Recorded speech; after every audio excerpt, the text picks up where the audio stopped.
morning, student. Today I am going to start your first chapter of class 8, rational number. Rational number are those numbers which are written in the form of P by Q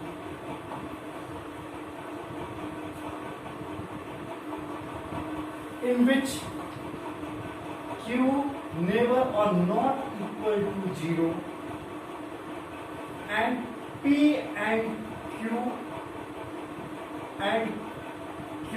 are integers.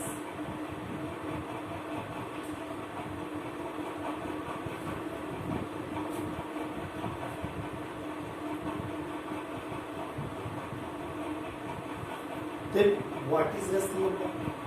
Rational number वो होता है जिसको हम P by Q, what is P by Q मतलब fraction में हम लिख सकें. P by Q मतलब क्या हुआ? फ्रैक्शन 2 by 3, 4 by 5 ऐसे लिख सके. तो क्या ये 7 को फ्रैक्शन में लिख सकते हैं? हाँ लिख सकते हैं. 7 by 1. तो क्या कह रहा है कि रेशनल नंबर वो होता है जिसको हम P by Q के फॉर्म में लिख दें. पहली चीज, Q नीचे कभी 0 नहीं होना चाहिए. तीसरी चीज, P और Q क्या होना चाहिए? इंटीजर्स. तो इंटीजर्स क्या होता है पहले ये देखते हैं. इंटीजर्स पढ़ने से पहले हम बता दें नेचुरल नंबर क्या होते हैं, जो काउंटिंग नंबर होते हैं. क्या होते हैं काउंटिंग नंबर? जैसे 1 2 3 4 5 1 से स्टार्ट होता है और कहां तक? इनफाइनाइट से पहले जो भी नंबर है पॉजिटिव में सब नेचुरल नंबर. उसके बाद आता है मतलब 1 2 3 4 सब नेचुरल नंबर. इसके बाद आता है होल नंबर. होल नंबर क्या होता है? तो सारे काउंटिंग नंबर 200 400 500 1000 2000 सब साथ में 0. तो ये मेरा whole number. Counting number, natural number जो काउंटिंग नंबर हो गए 1 2 3 4 सारे, और होल नंबर में 0 1 2 3 ये सारे होल नंबर. और इंटीजर्स क्या होते हैं? तो इंटीजर्स क्या होते हैं? तो कह रहा है कि पॉजिटिव नंबर भी ले लो, नेचुरल नंबर ले लीजिए. पॉजिटिव नेचुरल नंबर ले लो, पॉजिटिव नेचुरल नंबर 0 भी ले लो, और निगेटिव नेचुरल नंबर मतलब क्या हुआ? इंटीजर्स क्या होते हैं? तो -5 -4 -3 -2 -1000 -2000 -3000 सारे माइनस वाले, साथ में 0 भी, और 1 2 3 ये सारे क्या है? Integers. Natural number 1 2 3 4 5, whole number 0 1 2 ये सारे क्या है? तो क्या नेचुरल नंबर को P by Q के फॉर्म में लिख सकते हैं? लिख सकते हैं.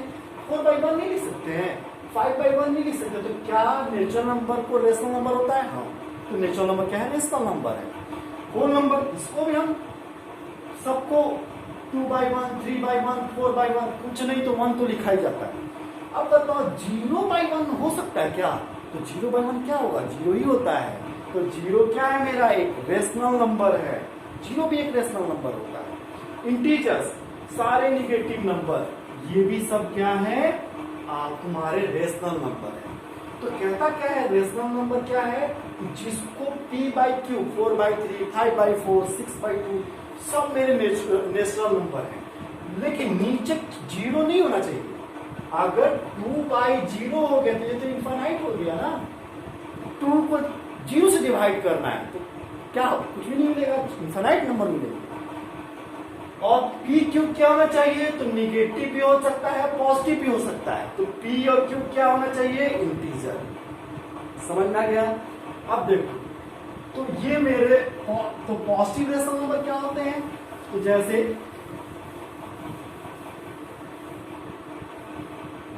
5 by 4 7 by 2 ये सब positive number, positive rational number हो गए.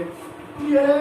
Negative rational number -5 by 4 -7 by 2 -2 by 5 कुछ भी कुछ भी फ्रैक्शन में निगेटिव हो गया। अच्छा, -5/4, -5/-4 ये निगेटिव है या पॉजिटिव है? तो दोनों निगेटिव है, तो कट के क्या हो गया 5/4 यानी पॉजिटिव हो गया।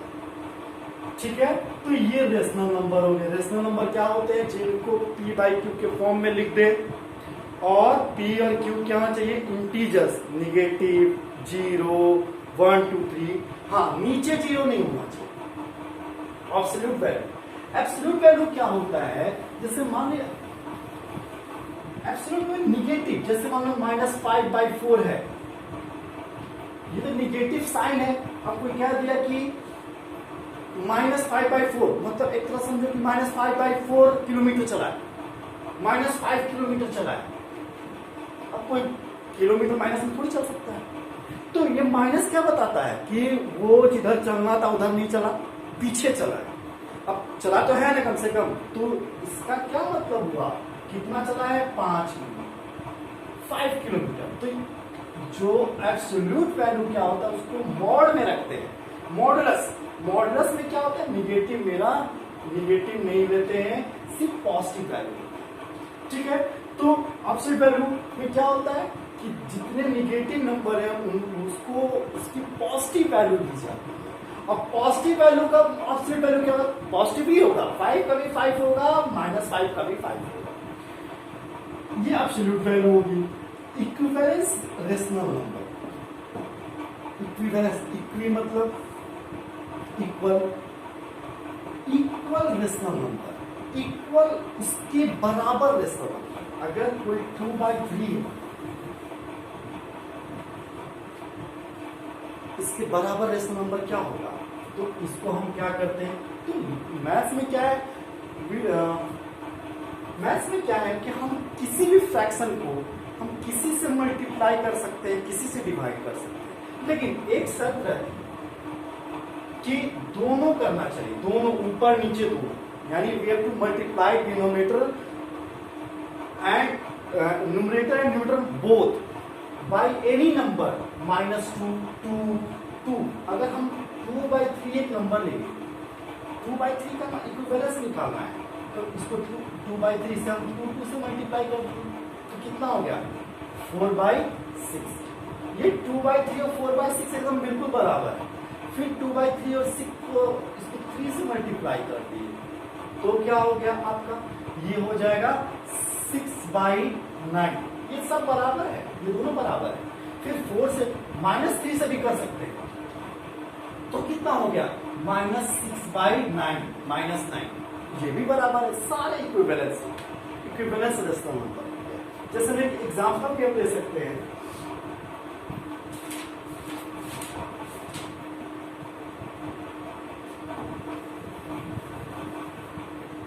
Nine by 11 is equal to 27/dash is equal to dash by 55 is equal to 54/dash।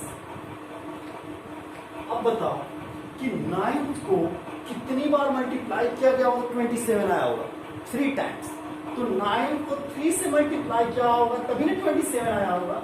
तो 11 को भी कितने से करना पड़ेगा? We have to multiply 11 with 3, then we get 33, then number is 27/33।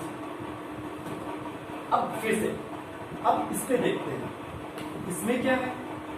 फिर से फ्रैक्शन है। 9, 11, 55 बन गया। 9/11 is equal to dash by 55. 9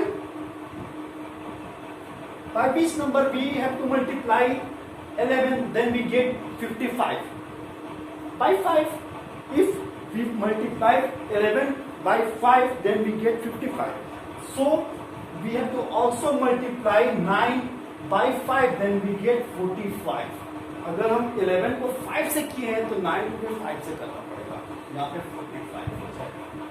अगर हमको यहाँ पे 9/11 54/dash हो गया, तो 9 को किससे मल्टीप्लाई किया गया होगा?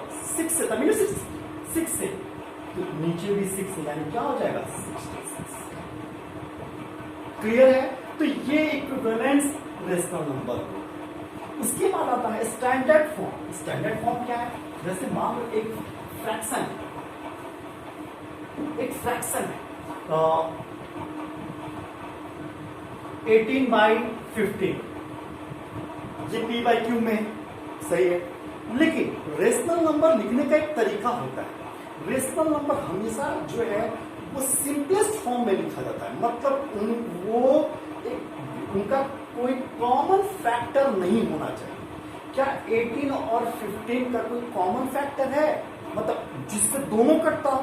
तो हाँ, 3 से 18 भी कटता है और 15 भी डिवाइड होता है। तो हम क्या करेंगे, दोनों को हम 3 से डिवाइड कर देंगे 6/5। अब क्या कोई कॉमन फैक्टर है अदर देन 1? मतलब ये दोनों क्या हो गए, आपके को प्राइम नंबर हो गए, और ये क्या होता है, स्टैंडर्ड फॉर्म। कभी भी रेशनल नंबर ऐसे हमेशा सिंपलेस्ट फॉर्म में लिखने चाहिए, उसी को स्टैंडर्ड फॉर्म कहते हैं।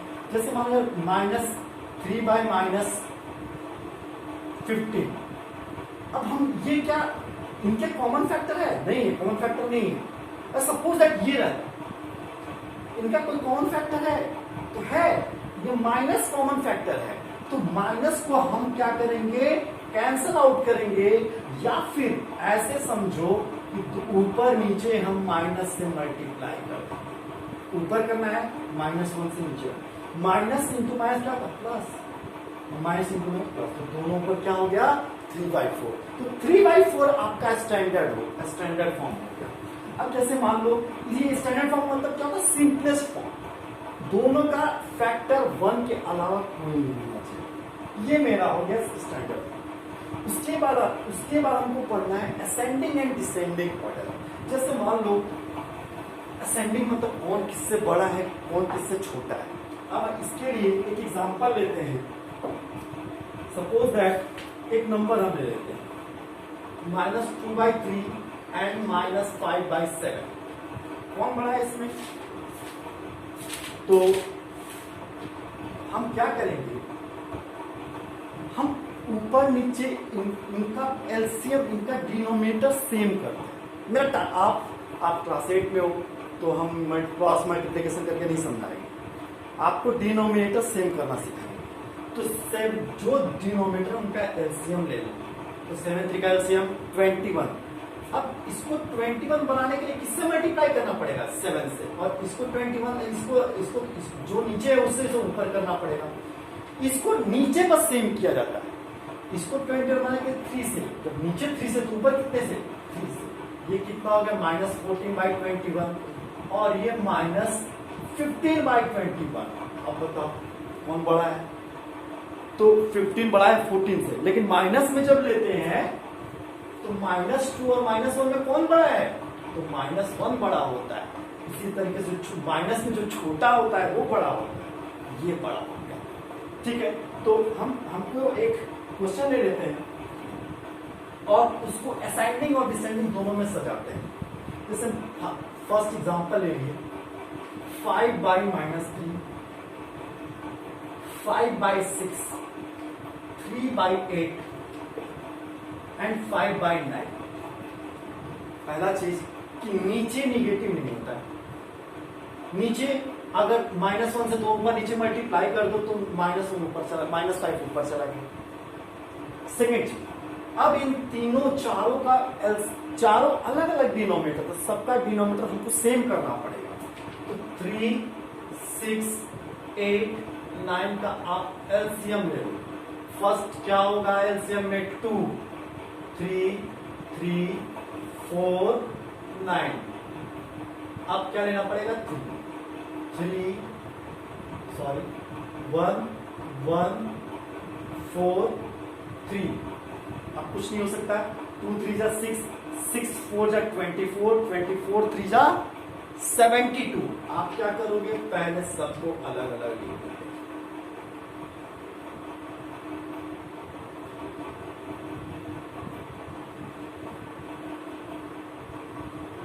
अब बताओ कि इसका एलसीएम कितना आया, 2 3 जा 6, 6 4 जा 24, 24 3 जा 72। यानी सबको डिनोमिनेटर में 72 आप लिखते हो, सबके डिनोमिनेटर में।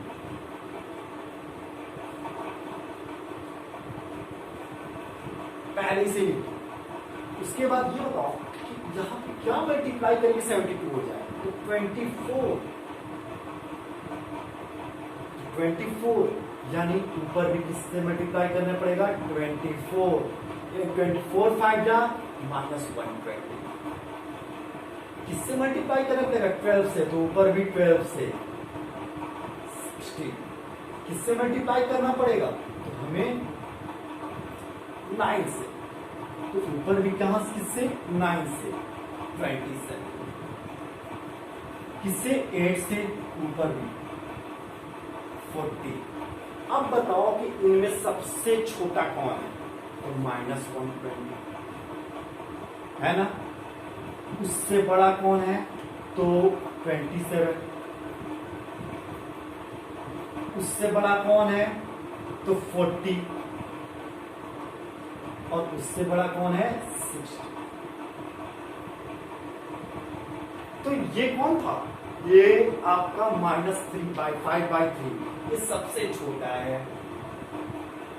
उसके बाद 27 वाला कौन है, 3/8। उसके बाद ये है, आप इसका साइन दे दो।